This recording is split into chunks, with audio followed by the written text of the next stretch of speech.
अस्सलाम वालेकुम। एक दफ़ा फिर से मैं आप सबका खुशामदीद करता हूँ मॉड्यूल 2 की वीडियो 3 में। और हम इंशाल्लाह आज की वीडियो के अंदर भी लैब्स ही परफ़ॉर्म करेंगे और जो हमने लास्ट टाइम जो किया था उसका एक छोटा-सा रिकैप करते हैं। तो चलें आज के रिकैप की तरफ। ये एक क्विक रिकैप है जिसके अंदर जो हमने लास्ट टाइम कवर करी थी चीज़ें जिसके अंदर हैं टीम साइट, कम्युनिकेशन साइट हमने बना के देखी थी। उसके बाद फिर हमने देखा था कि site collection and hub sites में क्या डिफरेंस है। उसके बाद फिर हमने साइट कलेक्शन के पेज को एक्सेस किया था। अच्छा, आज का जो एजेंडा है वो प्रीटी सिंपल और प्रीटी स्ट्रेट फॉरवर्ड है।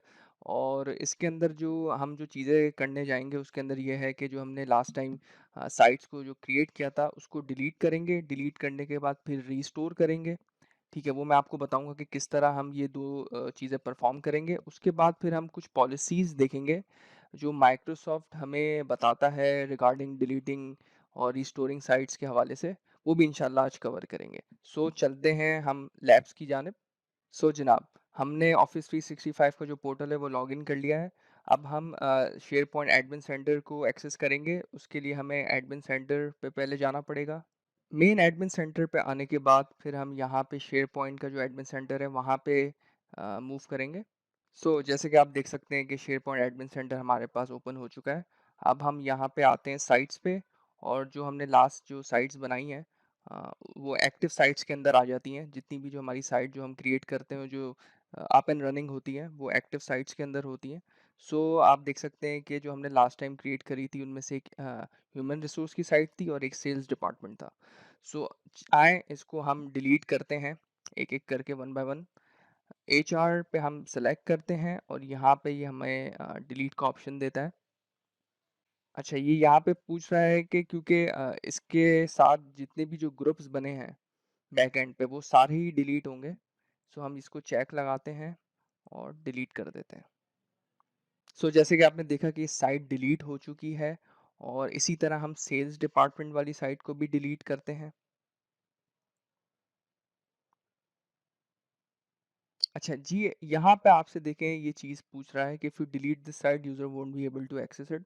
You have 93 days to restore. अच्छा, ये जो पॉलिसीज़ की जो मैं बात आपसे शुरू में कर रहा था वो यही है कि अगर आप कोई भी चीज़ डिलीट करते हैं और जो डिलीट का फ़ोल्डर है जो भी हम एक्सेस करने जाएँगे, उस डिलीट के फ़ोल्डर में 93 डेज़ तक आपका वो डेटा रहता है, उसके बाद वो रिफ्रेश हो जाता है। अच्छा, अगर फॉर एग्ज़ाम्पल अगर आपने कोई साइट डिलीट करी और वो 93 डेज़ के बाद या 100 दिन के बाद आपको याद आता है कि यार ओके उसमें से कोई चीज़ मुझे मतलब कि चाहिए थी या कोई चीज़ मुझे बैकअप चाहिए था। तो उस सूरत में फिर वो दूसरी टर्म्स एंड कंडीशन है माइक्रोसॉफ्ट की कि आप माइक्रोसॉफ्ट को कांटेक्ट करेंगे और उनको कांटेक्ट करने के बाद आपको वो एक टाइम फ्रेम देंगे कि जी ओके हम आपको क्या-क्या रिक्वायर्ड है इसमें से। और उसके बाद फिर वो काफ़ी एक नहीं है टीडियस टास्क होता है। सो चलें अभी इसको डिलीट करते हैं हम। सो आपने जैसे कि देखा वो दोनों साइटें डिलीट हो चुकी हैं। अब हम डिलीट का जो फ़ोल्डर है वो यहाँ से एक्सेस करते हैं डिलीटेड साइट्स पे।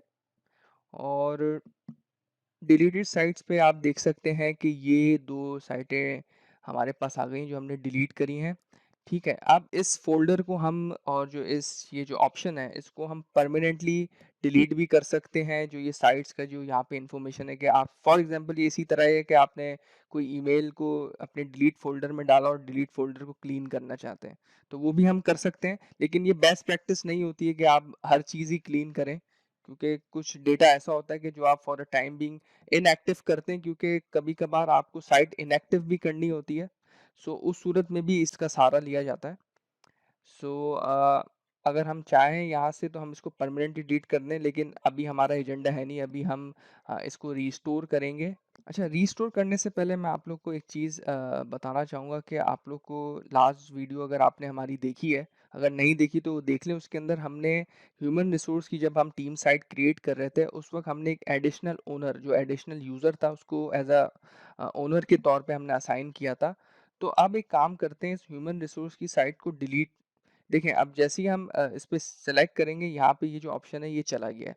अच्छा, जब भी आप ऑफिस 365 की साइट जो कि आपस में डिफरेंट उसके ओनर्स हैं, उसको आप इस तरह परमानेंटली डिलीट नहीं कर सकते हैं। अच्छा, इसका एक ऑप्शन आपको अगर इंटरनेट पे जाते तो मिलेगा, लेकिन वो इस कोर्स का स्कोप नहीं है। वो बेसिकली वो बैकएंड से पावर शेल की कमांड्स होती हैं, उससे हम इसको कंप्लीटली रिमूव कर सकते हैं, मतलब कि इसे बाईपास कर सकते हैं, जो अभी हमारे पास जो ऑप्शन अभी नहीं क्लिक कर रहा है। सो अभी हमारा जो टास्क है वो रिस्टोरेशन का है। सो चले रिस्टोर की तरफ करते हैं हम। सो यहाँ पे आप रिस्टोर का बटन दबाएंगे और ये हमसे पूछेगा कि रिस्टोर करना है हमें। So yes. सो इसी तरह आप देख सकते हैं कि हमारी जो दोनों साइटें जो हमने डिलीट करी थी वो सक्सेसफुली रिस्टोर हो गई हैं, और हम चाहें भी तो उसको खोल के भी देख सकते हैं। देखिए, जो हमने साइट डिलीट करी थी वो सक्सेसफुली हमारे पास रिस्टोर हो गई हैं, और जो हमारे पास जो जिस तरह की विजेट्स थी वही हमारे पास एज इट इज़ ही आई हैं। इसी तरह सेल्स डिपार्टमेंट वाली जो साइट है ये कम्युनिकेशन साइट है, ये भी हमने डिलीट करी थी, रिस्टोर करी थी, और परफेक्टली अपने ये यूआरएल के साथ थी, रिस्टोर हुई है, कोई भी चेंजेस ऐसी एज सच नहीं आई हैं। So that is it for now. इंशाल्लाह अब आपसे नेक्स्ट वीडियो में मुलाकात होती है, और उसके बाद फिर हम लोग देखेंगे कि साइट को हम किस तरह ब्यूटीफाई करते हैं। सो अपना बहुत ख्याल रखिएगा, और स्टे सेफ, स्टे होम। अल्लाह हाफिज़।